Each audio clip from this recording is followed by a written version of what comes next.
The Lives of the Saints by Father Alban Butler.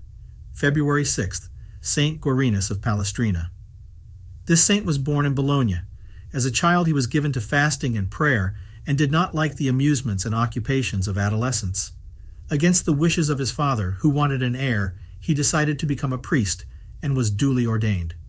Regretting the lack of austerity of his friends, he became more and more distant from their company and spent long hours in prayer in solitary places. His piety induced him to join the Canons of St. Augustine of the Holy Cross in Mortara, and there he progressed still further in sanctity. His superiors transferred him to the Church of St. Frigdiano, where he was received with veneration because of his holiness. Several years later, he returned to Mortara, where he stayed for some time.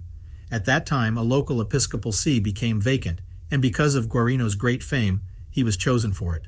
He was so convinced of his unworthiness that he escaped by climbing out of a window and hid until another was elected. Then he quietly returned to lead the ordinary life of a monk. However, his fame reached Pope Lucius II, who was also a native of Bologna, and he sent for Guarino, who apologized, claiming that he lacked the required experience and virtues, and that after living 40 years in a monastery, he feared to return to the world.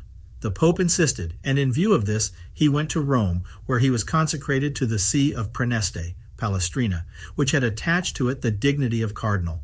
The Pope gave him valuable gifts and equipment to employ in the performance of his new office, but he sold everything and gave the proceeds to the poor, whereupon the whole city was astonished and edified. Guarino established his residence near his titular church, where he spent much of his time in prayer. At last, when he was very old and felt that the death he had so long desired was approaching, he summoned his clergy around him and addressed his last spiritual exhortation to him. All night long, as the holy old man lay in his bed wrapped in contemplation, the bystanders noticed that outside the sky was filled with a light so vivid that it seemed like day. Then, in the early hours of the morning, he died peacefully.